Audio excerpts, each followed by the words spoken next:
మా ప్రభుత్వము ప్రజాపాలన అందించాలన్న ఆలోచనతో సభలోకి వచ్చినాం అధ్యక్ష. కానీ ప్రధాన ప్రతిపక్ష నాయకుడు రాకపోవడం, ఆ కుర్చీ ఖాళీగా ఉండడం ఈ సభ యొక్క గౌరవానికి మంచిది కాదని చెప్పి తమరి ద్వారా ప్రతిపక్ష నాయకుడికి సూచన చేస్తున్న అధ్యక్ష. మనల్ని అందరినీ ప్రజలు ఎన్నుకొని ఒకరిని పాలకపక్షంగా ఇంకొకరిని ప్రతిపక్షంగా మిగతా పార్టీలను కూడా ఆయా వర్గాల యొక్క గళాన్ని బాధను వినిపించడానికి ఈ సభలోకి పంపించినప్పుడు మన యొక్క పాత్రలను బాధ్యతాయుతంగా నెరవేర్చాల్సిన అవసరం ఉన్నది. భవిష్యత్తులోనైనా ఆ దిశగా ఈ సభలో ప్రతిపక్ష నాయకుడు అడుగుడు వేయాలని నేను కోరుకుంటున్నాను, భావిస్తున్నాను అధ్యక్ష.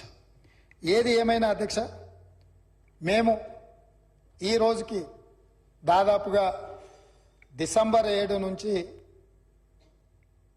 ఫిబ్రవరి 7 తారీఖు వరకు 60 రోజులు పూర్తి చేసుకున్నాం. ఈరోజు మనం ఫిబ్రవరి నెలలో 9 తారీఖు రోజు, డిసెంబర్ 9 రోజు మేము ఏదైతే నిర్ణయాలు కొన్ని ఇదే అసెంబ్లీలో అమలు చేసినాం, అందులో ప్రధానంగా ఆడబిడ్డలకు ఉచిత బస్